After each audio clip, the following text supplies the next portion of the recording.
Hey YouTube, J-Green302. I'm going to make another political video. Not sure what I'll call it. Maybe the current times or something to that effect. But basically, in conversations with, I'd say 3 or 4, maybe 5 different people now, we have been discussing the bizarre things that we're seeing.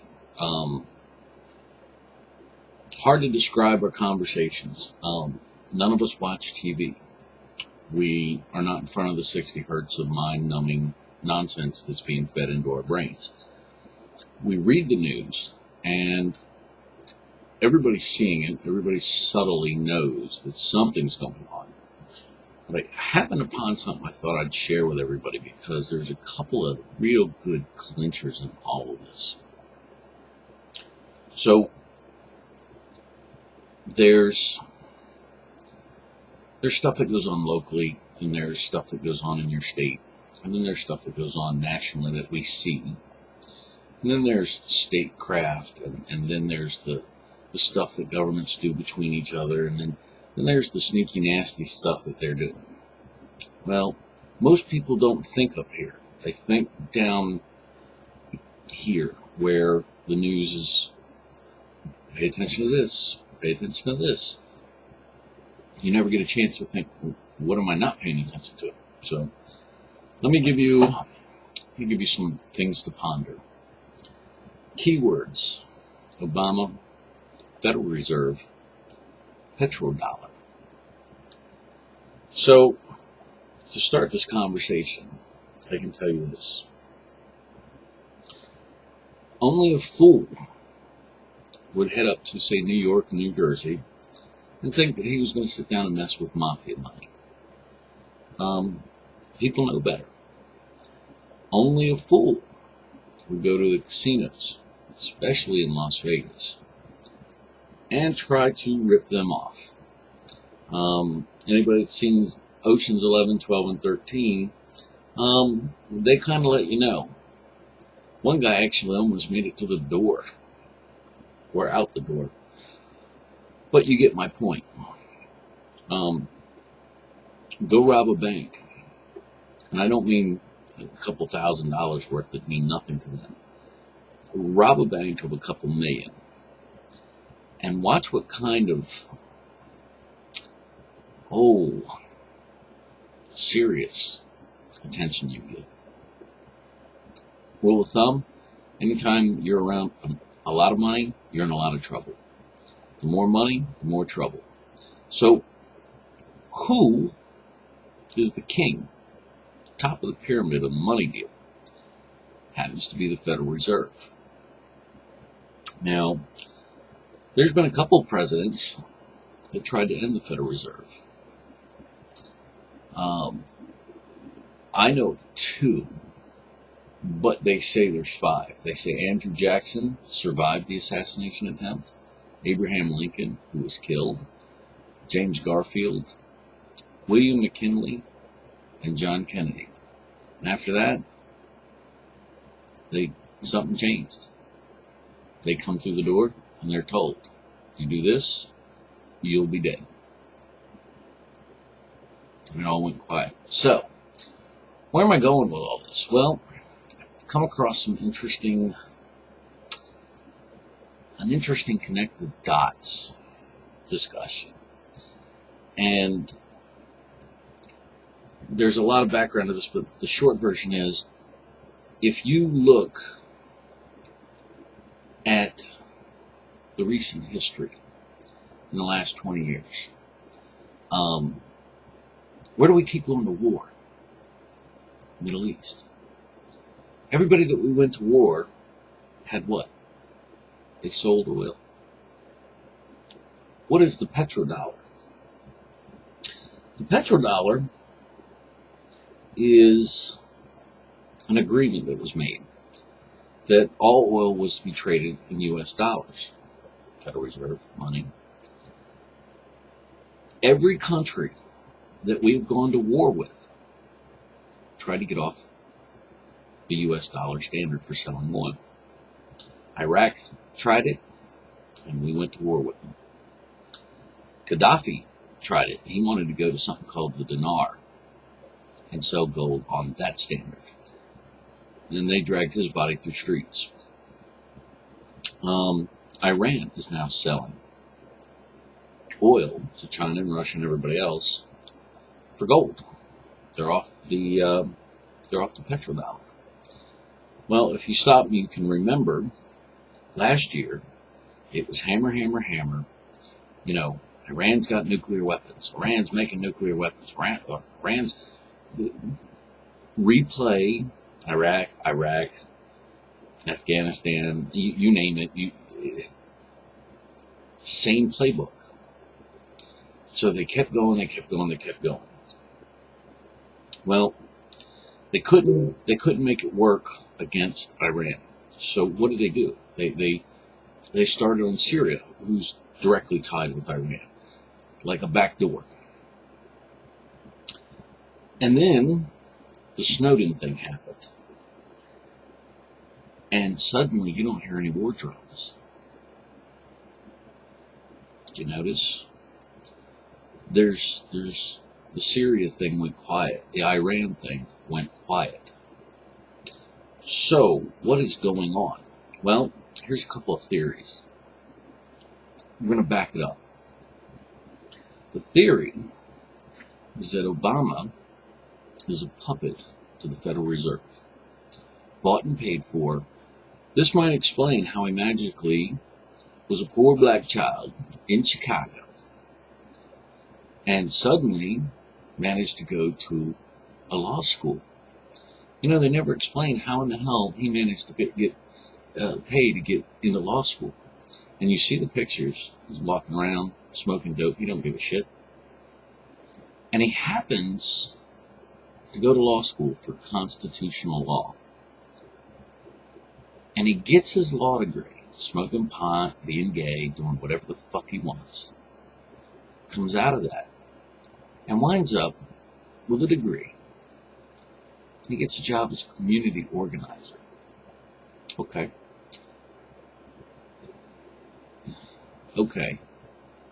But then magically, he's a senator for just 2 years. And then suddenly he's a presidential candidate. Does anybody find that odd? Or does it sound more like he was groomed and positioned, bought and paid for? Excuse me. So, with that being said, we sit down and we start putting this together. And when we start putting this together, they did it in dots, and it's kind of interesting because they say the first dot, Rahm Emanuel. You probably don't remember, but Rahm Emanuel had a high-level cabinet position with the administration, and he walked away from that to become a lowly mayor. Does anybody see something wrong with this? Oh, you're next in line for the CEO, but you want to be a manager in shipping. No good. Doesn't fly with me, and it's a very interesting point. Well, the supposition is that Rahm Emanuel was placed there for a reason. Just like Eric Holder was placed as top cop to protect him from all the crap that he's doing. And if you haven't noticed, it's working. So it looks like this dude's been put in Chicago. Now, they say the second dot is a guy named Jeff Joe Black. And Jeff Joe Black was busting Rahm Emanuel's stones because he was saying, look, you're not a resident in this jurisdiction. You can't be a mayor if you don't live here. And he started getting all over this dude, and suddenly this dude ended up dead. Dot 3 that they're talking about. Dot 3 was something that happened earlier this summer. They had the NATO summit in Chicago, and I remember this because it was a subject point with a bunch of us, because we were watching so much tactical police and issues going on there that we were watching this going, oh man, this is something is going to go horribly bad here, and they're bringing in everything. And we were like, what the hell is going on? And nothing happened. And they're saying that that was the test run to checking out, how to turn everything on and kind of do a dry run. It's an interesting point because, boy, we watched Chicago and we were just expecting it, and nothing happened. And we were like, with all those signals and all the bizarre stuff that they did, and you're telling me there wasn't a peep, shocked us. We forgot about it, but the connection here might be that they were doing a test run. So the fourth dot is kind of interesting in the sense that Obama isn't going back to Chicago. The hometown boy who's lived there his whole life magically gets $31 million to buy a whole bunch of property in Hawaii. So he's not going back to Chicago. Does anybody find it interesting that he is getting as far away from here as he can? Thought that was interesting.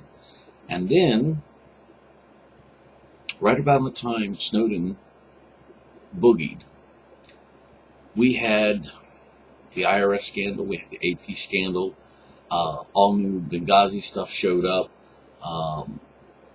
There was and they're saying there was about 5 Watergates in a very short period of time.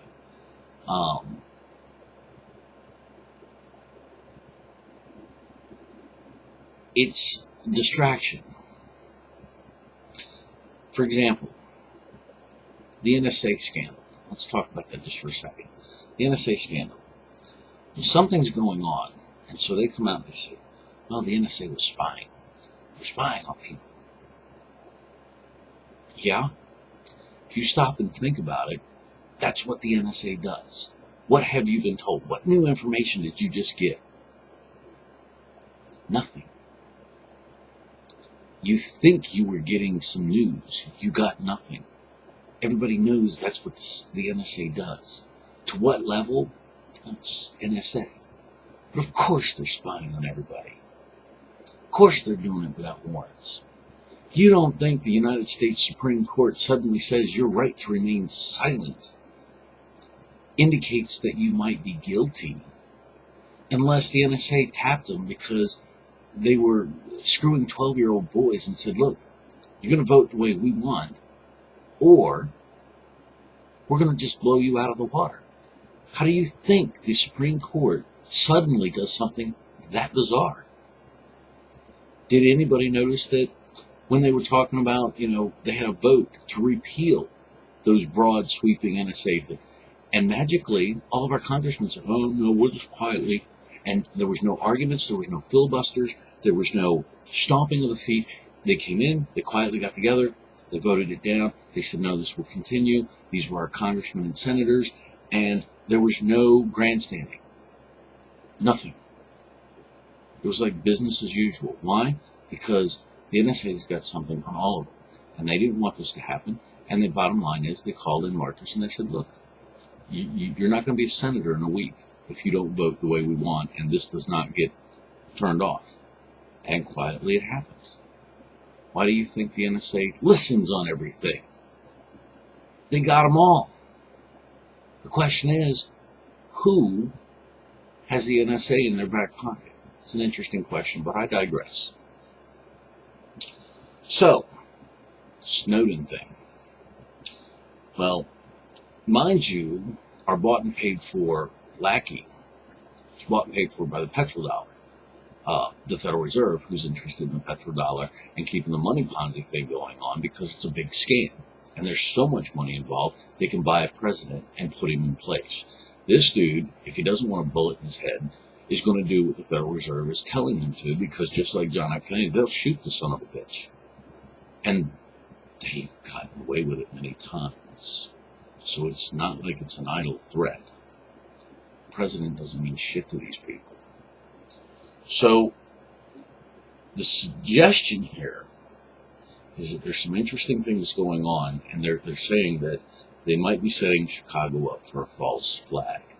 hence why Obama is not moving back there, why Rahm Emanuel was put in place, and it's necessary because they need to go in and deal with this petrol thing, and they need war, and let's face it, nobody wants it, and they've got to generate a reason to do it. So he's in trouble, and he's getting a lot of pressure. And wouldn't that all of a sudden start to explain some of the stupid shit we've been seeing? But it gets better. So, now Snowden with his magic USB disappears. He's boogied. Well, he might know something that can bring the whole goddamn Obama administration down. He might be aware of their plans. He knows something. And I'll tell you how bad it is. To deal with Snowden, they told you, well, the NSA's spying on everybody. Good. We gave you something. You're all spun up over there so that you're not paying attention to what this dude could really, really be screwing us on. Now that we got you distracted with that, we're going to deal with it. And so, lo and behold, they panicked and knee-jerked so bad that they brought down the plane of the Bolivian president thinking he was on there, didn't find him, and committed an act of war. They stepped so far over the line and had no qualms at all about basically conducting an act of war. They just didn't care. But on the converse side, if Bolivia wanted to go to war with us, they could declare war over that. And we might be able to send the National Guard out of Oklahoma and go over there and whoop their ass. So do you think the U.S. cared? But they still committed an act of war. They're that desperate. That dude should never have gotten out of their hands. And what he got out of there with, there was a little thing, well, if you give us Snowden back, we won't kill him. They don't give a shit about Snowden. They don't care about the guy anymore. The Pandora's box has been opened. The Russians know what this dude knows. The Russians have access to this. And now the administration is screwed. That should have never gotten out, whatever that information is. Now there's some very high-level stuff going on, and Obama's in a lot of trouble now because now his hands are tied. And Russia has no interest in seeing Iran stopping shipping them oil on gold. Russia has no interest in seeing anything going on in Syria. And all of a sudden, the war drums stop. Suddenly, things start to fall in place. So, it carries on. And like I said, there's some clinchers in here. I'm just leading you up to it. So, Obama's got this problem, and we get to the seventh one. And this is where the zinger comes in. Most people don't realize this, but on December 23rd, 2013, that's 5 months from now, the 100-year charter for the Federal Reserve is due to expire and will be voted on to be renewed. Their ability to run the IRS, the ability to loan money to the U.S. government and make money, and then turn around and have the U.S. government pay for the IRS to collect their interest. This is the biggest money game on the planet, and they're playing it. And their membership or charter to continue this is about to expire. Now, how hard would you fight to keep your cash cow running? How much you want to bet between now and December you're going to be distracted with everything but that fact? And late at night, Congress is going to vote to continue the Federal Reserve. And nobody's going to know about it. Notice that nobody's talking about it. Notice that there's... Here, look at this. Oh, the NSA spying on you. Anything to have anybody screw with the renewal of that 100-year lease. Without the Federal Reserve, the U.S. can control their money. Without the Federal Reserve, there really isn't a need for the IRS. Without the Federal Reserve, we don't have a private banking system screwing the U.S. government through proxy us. And these people have killed presidents. You think it's important? Now that you kind of get the hint, let's look at some side things here. Suddenly, the DHS is formed. Suddenly the DHS is militarized. Suddenly the DHS is buying more ammunition than anybody else. Suddenly they're going after all the generals in the military. Suddenly the DHS is getting broader and broader sweeping control. Suddenly the police departments have become a police state. I saw an article just today that the police, and let's see where it is, an Illinois nursing home, the police tasered and shot with beanbags a 95-year-old man in a nursing home. Killed him. What 28-year-old cop can't handle a 95-year-old man? And they got away with it. This is today. I could sit here for the next 3 hours and tell you about the last 3 months of similar police overaggression like this. I will add no-knock raids. Police shot the guy that was sitting on his porch watering with a garden hose, rolled up and shot him. The overall overbearing of the police has gotten out of control. Now we come back to the Supreme Court suddenly saying, you say nothing, we're going to assume that that is an indication of guilt. So they're cranking down on the police state. It's happening all over. Why would you suddenly have a police state? Why would you gear FEMA and DHS entirely? Why would you have the NSA watching everything? Why would you suddenly require drones? Why is all of this going on suddenly now?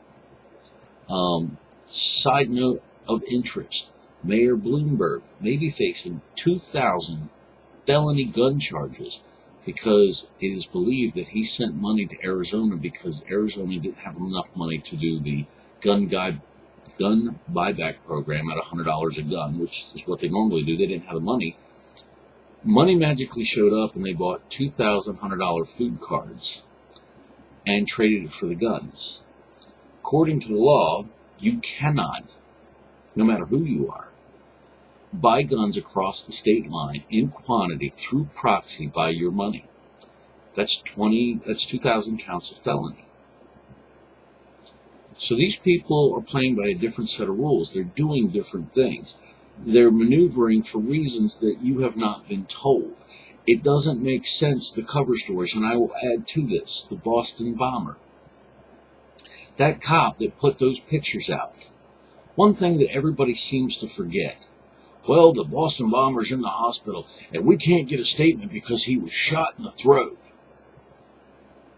Well, that's funny because the tactical photographer that took the photos of the moment when you pulled him out and he was basically arrested, he lost his job, he lost his badge, he lost his gun. Why?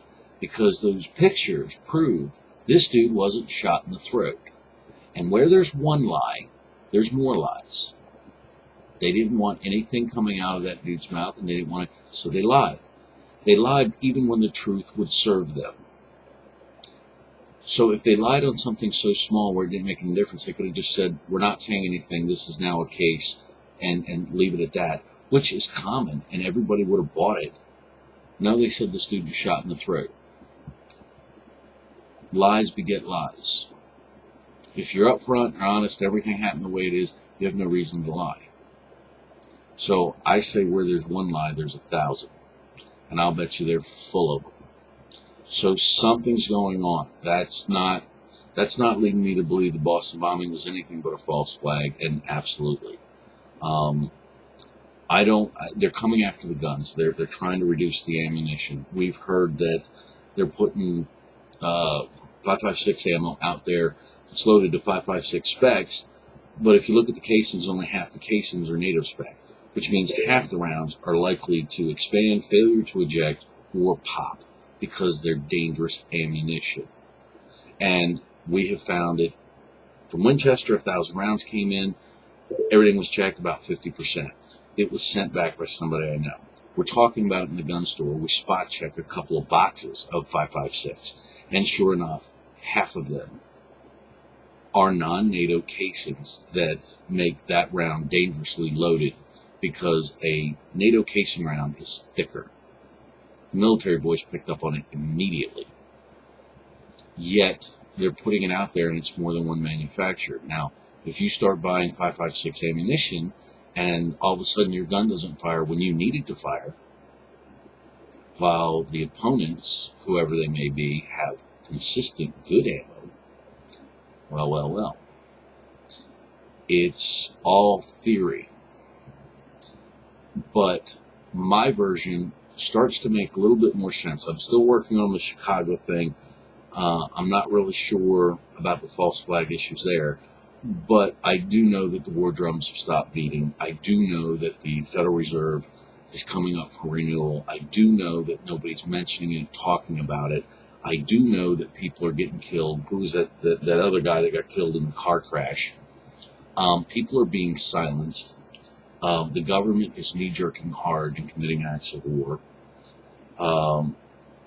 Everything that has gone on in this country for the last 10 or 15 years has revolved around the Middle East, oil-producing countries, the petrodollar, and on a side note, if you notice, gold is doing some very weird stuff. Gold is generally tied to oil, where they kind of work together, and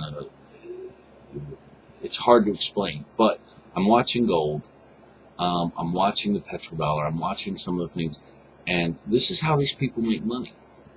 And I will end this with, have you not noticed that Obama's spending money like somebody who just filed bankruptcy, but he's got all these credit cards, and he's no longer caring whether or not they get paid off. He can go max them out, and it doesn't matter.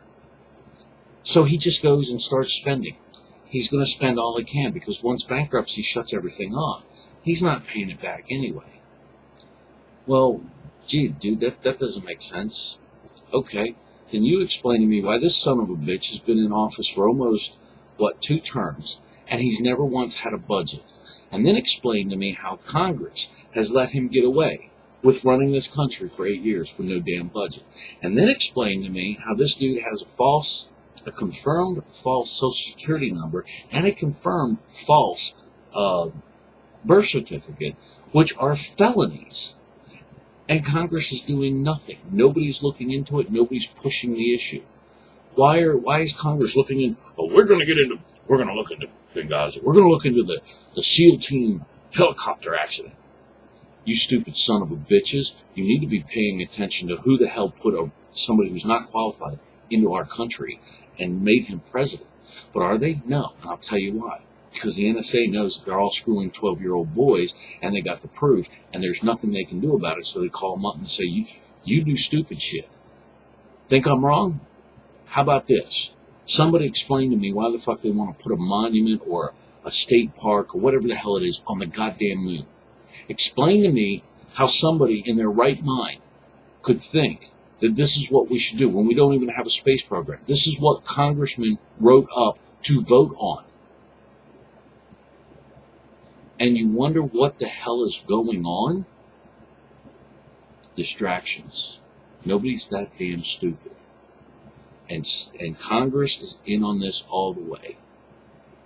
We are going broke. Matter of fact, I think I heard Obama's asking for another $4 trillion this year.